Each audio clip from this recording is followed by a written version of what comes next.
Going on, everybody? Welcome back to the Celtics Daily with me, Mike Zakarian, where we continue to dive into the Boston Celtics NBA offseason.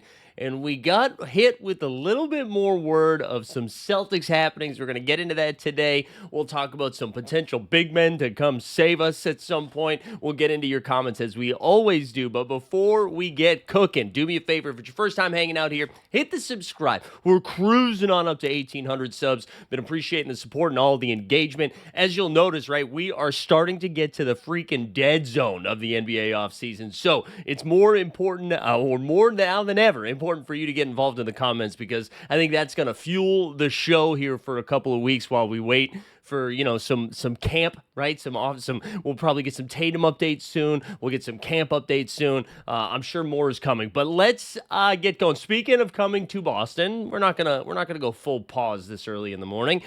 Speaking of coming to Boston, it looks like Ben Simmons is going to be on his way to Beantown. We've been speculating about that for the last couple of days. It has yet to be reported, but it might as well have been, because rumors were breaking last night that it sounds like Ben Simmons is all but certain to be heading to the Boston Celtics. We've kind of gone over this at length the last couple of days, so I don't want to go too far into it, but it does seem like he is not only the betting favorite, but that it's all been done. So listen, if you've already been on Team Ben 10, Team Ben Simmons, if you've already been there, that he's going to bring that defensive tenacity. He can defend 1 through 5. He can play make, right? Get a board, take it up coast to coast, and then maybe you've bought into the fact that Joe Mazzulla can get anyone to shoot a three-pointer, then congrats, you've got Ben Simmons. You've already drank the juice. You've already become Ben Simmons-ified, or whatever you want to say. I'm not there yet. I don't love it. If anything, to me personally, this is another action speaking louder than word from the Boston Celtics to just be like, hey, we're not trying to be very good this year. I think if you bring Ben Simmons aboard, you're not trying to be a successful team. And that might be a little bit harsh. Maybe that's not fair to Ben Simmons. Maybe we should give him the benefit of the doubt, give him an opportunity to get healthy. But again, I'll just read some splits to you the last couple of seasons since he left Philadelphia. Okay, so since he left Philadelphia, he got traded to Brooklyn, right? He had that back holdout thing in 21-22 where, like, was he hurt? Did he just want a new contract? What was the deal? Ends up getting traded to Brooklyn for James Harden, which, by the way, Daryl Morey of the president of basketball ops, whatever his role is with the 76ers, takes a lot of flack, rightfully so, for some of the moves. Shout out Paul George. But, man, the fact that he got James Harden for a couple of seasons instead of Ben Simmons, whoo, baby. All right, anyway, Simmons played 42 games for the Brooklyn Nets in his first year there. Averaged 6 points. 6 points. Let's see, what do those rebounds and assists look like? 5 rebounds. The assist column is over here. All right, so sorry. He had 6 dimes, 6 boards, and 6 points. The old Satan, 666. Following season, same thing. 6 points, 5 boards. This time, 8 assists. That's pretty good. 8 assists is pretty good. That was in 51 games. Then he goes to Brooklyn. His last season, he plays 33 games in it. 6 points, 6 boards, 5 dimes, and then last season with the Clippers, right? He played 18 games with the Clippers, most of which he was healthy for, averaged 3 points, 3 boards, 3 assists. That was the Ben Simmons experience. Again, I just don't think the Celtics are trying to win right now. And I'm on record. I'm fine with that. If there was ever a clear picture of like just a quick and decisive gap year, right? Tatum's not there. You're trying to cut costs, save some salary, get your guys a little bit of rest, and then you come back in 26, 27, and I promise, if depending on what they do in the offseason, what kind of moves they make, what happens in the next year, the Celtics should be the odds-on favorite to come out of the Eastern Conference in 1 year's time. And a lot of people are like, a draft pick doesn't make sense with the current roster we have.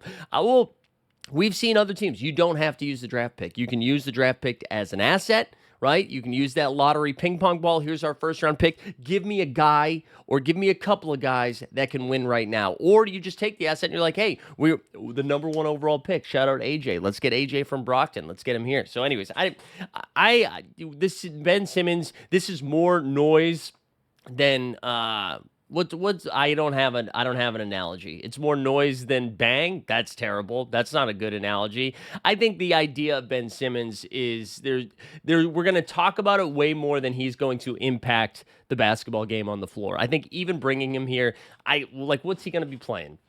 I mean, I guess you want here's a glass half full case for Ben Simmons. All right, this is me mentally working through it in real time. All right, because we don't edit this. This might as well be live. What if the move here is we're like, hey, we're gonna bring Ben Simmons in. We're gonna rehabilitate his ass. We're gonna have him out there going tween, dime, board, dime. Maybe he hits a three. And then Brad's like, it's February 1st. Ben Simmons, why don't you go to a competitive team? Why don't we trade you? So maybe they're trying to get him at a vet minimum to then go get a second round pick for him. I don't know. That's where I landed. Let's keep it moving, though. Let's get big. The 2026 NBA free agents. So, right, we've gone over this at length. Again, our bigs that we have right now. Some of you are probably going to include Ben Simmons in this, but Luka Garza, Nehemiah Queta, and Xavier Tillman. That's not going to cut it if you're trying to be a competitive basketball team. Even if we get a nice, basically what this front court is a tryout to see who can be our backup center next season. That's what this is. Nehemiah Queta, it sounds like all of the reporting, he is going to get first crack at starter minutes. I imagine he starts at the 5. Luka Garza probably the first one in. And then, like Luka, what you are going to realize about him really quickly is that he provides some like fun offensive power, whether it's just like quick moves down low. He can extend the floor a little bit, shoot the tray ball. But he doesn't defend at all. At all. So I think that's what you're going to see from him. And then Xavier Tillman, we already kind of know what we have. He was battling a lot of injuries last season, so that's part of it. But again, my guess is Queta gets first crack at it. But this is really a competition to decide who's going to be our backup 5 when we try to win games in 26-27. But let's look at some of the potential big boys of the 2026 NBA free agency, all right? Let me hit you with some of them. Isaiah Hartenstein, I think, is a pretty important name to keep in mind here. So Isaiah Hartenstein, right? He's got a club option at the end of this season. So he's on the Thunder for this season, and then the OKC decides if they want to pick up his $28.5 million option, and if they don't, he has the opportunity to test free agency. I love Isaiah Hartenstein. I think he's a great big, right? He's a rim protecting big. He actually underrated passer. I think he does a really good job. The Knicks clearly were missing him. I know Mitch Robb did a great job in the postseason, but Isaiah Hartenstein was like a pretty important piece to that playoff run 2 years ago. And, of course, his minutes dwindled a little bit in this past postseason. I think that was more matchup based, right? They needed Ihart a little bit more for Nikola Jokic, and then the matchups that they got the rest of the way, not going up against the Timberwolves. They didn't really need to use a big. Who did they play in the Western Conference Finals? No, they did play the Timberwolves. So Ihart did. Who did they play in the? Why am I blanking right now? I guess it was the Timberwolves. Oh my gosh, am I having a seizure? But anyways, his minutes dwindled a little bit, but I think that speaks more to how deep the Oklahoma City Thunder's roster is. The reason I bring this up, I think a lot of people see that name and they're like, oh, it's only $28.5 million. Of course they're going to pick it up. That is when some of those extensions kick in, right? We know they're paying SGA super duper max. They're paying Chet Holmgren $250 million, basically $50 million a year. They're paying J-Dub, I think $287 million. So all of those are going to start to kick in. Isaiah Hartenstein seems to be the first guy that they would lob off. I think people to pay attention to over there are Dort, Isaiah Hartenstein, Alex Caruso. I think when they have to start making tough financial decisions, those are going to be the first ones to go, and they're going to use that young talent to kind of replenish. So Hartenstein, I think, is a really sneaky play. Again, maybe he's ready for a big payday, although he did get close to, I believe, $100 million, or maybe it's like $90 million in this deal.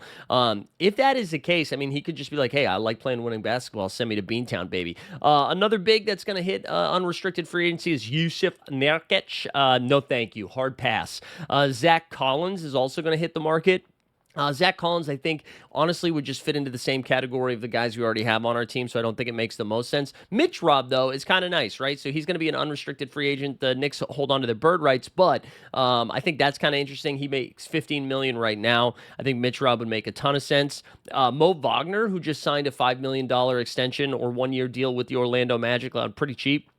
He's another one that I like. DeAndre Ayton, a name I'll throw out there. Dominating DeAndre Ayton, right? He is making $8 million this year for the Los Angeles Lakers, and then he's got a player option for another $8 million.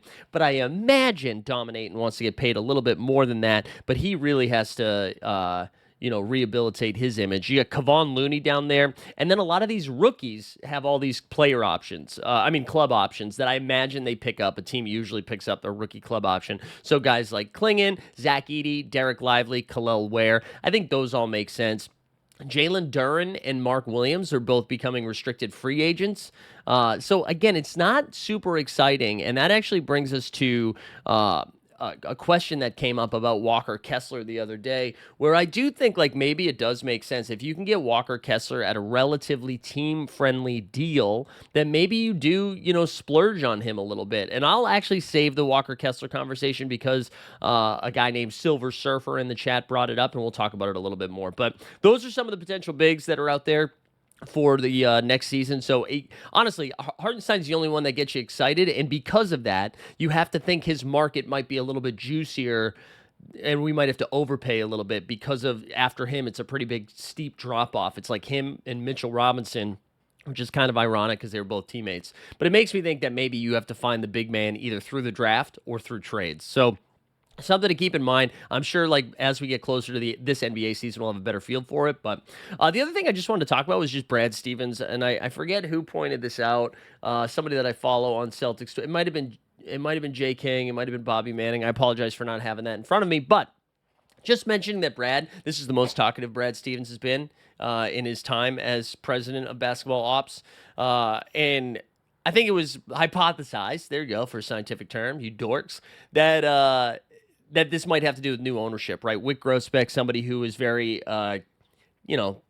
going on podcasts, camera ready, like to talk to the media, that he is like still involved, obviously, but his role has shifted with this new ownership. I should also note that I don't think the official deal has gone through for the new owner. Not that it's not going to, but like it still needs to get voted on or something. I missed that window. But anyways, it's clear that Brad has been asked to take a more camera-facing, forward-facing role. And so I expect we see him talk just more to the media than we've ever seen before, which is good. I like Brad. I'm a team Brad Stevens. I know there's been some conversation around his drafting abilities. I kind of think that's unfair. I think once you get past pick 20, you like truly are just throwing darts. And I think it's hard to have a high hit rate. It's easy to point at the second-round picks that smash, the Desmond Banes, the Nikola Jokic's of the world, Manu Ginobili's, right? But those are few and far between, and the reason that we're able to point them out is because it so rarely happens. If it happened all the time, we wouldn't be pointing it out. So I don't think, like, if Brad was whiffing on picks that were like 5 through 9, it's a different conversation. I mean, sure, I would like to have seen a little bit more from Jordan Walsh. I guess we'll get a better feel from Baylor and Hugo. I'm pro Hugo right now. But anyways, I'm pro Brad just in general. I think he's done a great job with the Celtics organization, and I will ride or die for Mr. Brad Stevens, especially if you just look around the league.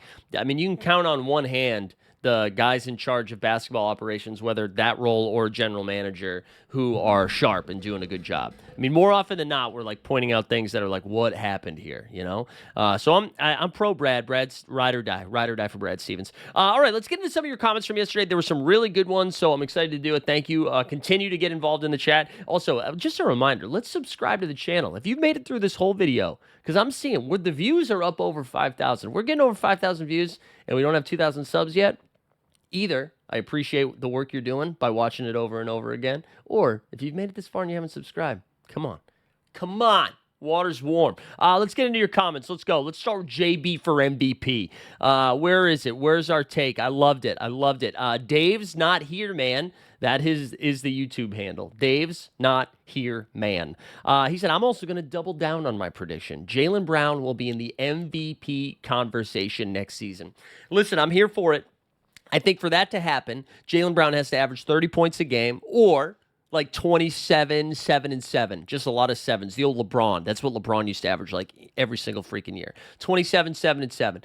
They would also have to be a 4-seed or better. I think if this Celtics team overachieves, you will see Jaylen Brown finish like 5th in MVP voting. That's what I would say, 5th. Because I think it's going to be really hard for anybody in this current era of basketball to get ahead of Nikola Jokic. You have SGA, who maybe SGA like takes his foot off the gas a little bit, but he's still a young buck, all right? So I expect SGA to still bring it. Giannis is in a similar situation than Jaylen Brown, except for Giannis is a little bit better. that his team sucks and he's going to have to do everything.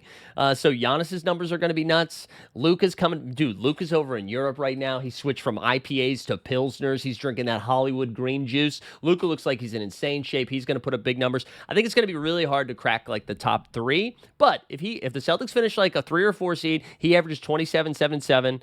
It sounds like I'm saying 7 too many times. 27, 7, and 7. But I think JB could be in that like Jalen Brunson conversation, Donovan Mitchell conversation, like that range of a guy. I think it'd be pretty hard for him to win MVP. But I do think second team All NBA right there, that's there for you, Jaylen Brown. And I think if the Celtics do finish in that 3-hole or something like that, Derek White, Peyton Pritchard, All-Star considerations. Also might mean we found a center in Nehemiah Keita. Who knows?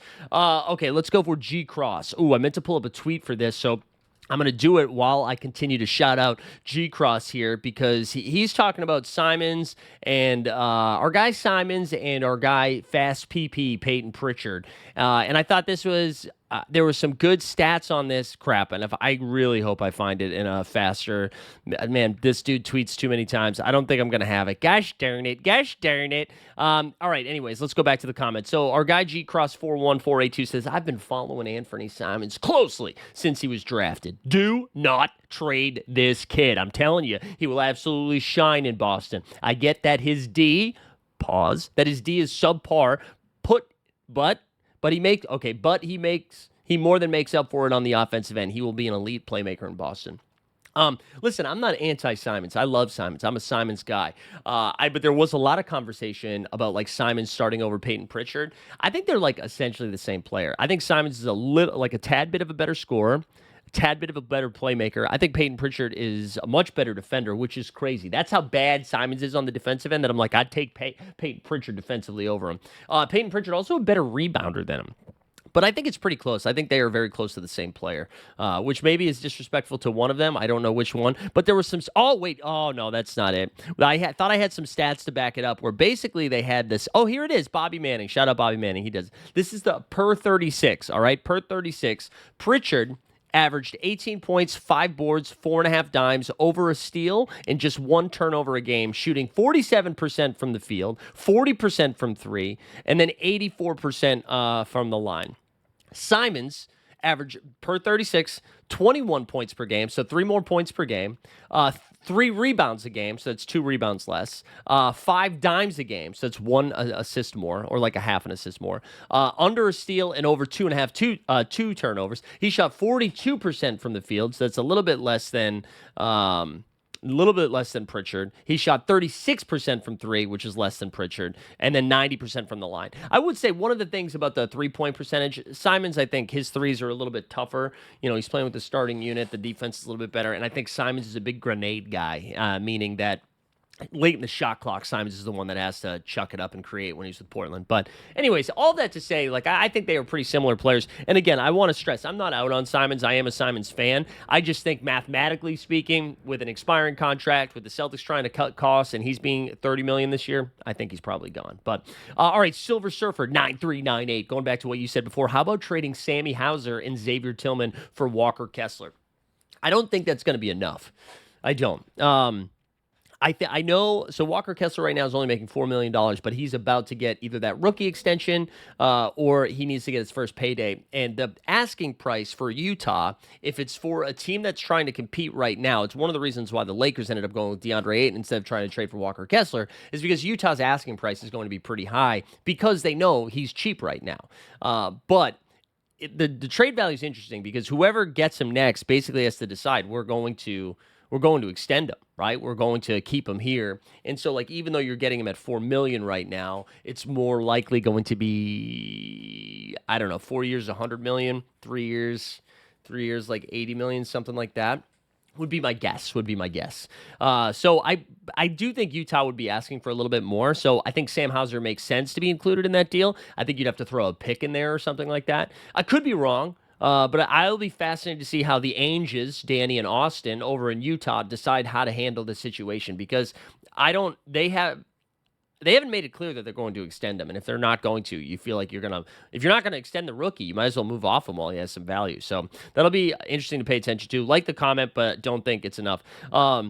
So then we got 2 comments from our guy Joe. Joe, who we talked about last week. Joe 6445. He had 2 comments. One, I should have brought this up with the PP. He says, as long as Peyton Pritchard doesn't start, Peyton Pritchard is not better than Trae Young, and look how it had gone for him so far. They still haven't been able to put a decent team around him to hide his defensive inefficiencies. I will say, though, if Atlanta did this year, I actually think Atlanta's going to be very, very good. I think comparing Peyton Pritchard to Trae Young is crazy. Like, I'm not really sure what we're doing there.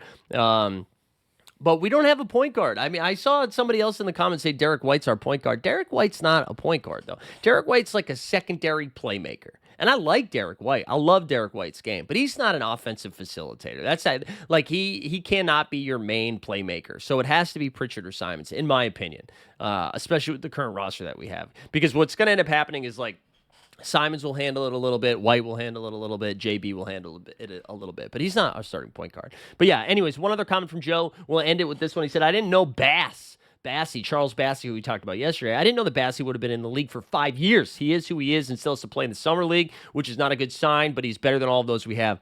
Yeah, yes and no. I kind of agree with you, right? Like, how much more is he going to grow? I will say Bassey has battled injuries, and also, like, he started his career with Philly where he was buried behind Embiid, and then he goes to San Antonio where he's buried behind Wembanyama. They had Zach Collins for a lot of that run, too. So, like, they didn't really have a lot of opportunity for him to get on the floor, but I hear you. I think that is a pretty good point. And that is going to do it for us today. Thanks for hanging out with the Celtics Daily. Hope you guys enjoy the start to your week. Hit the subscribe on the way out. We will see you tomorrow.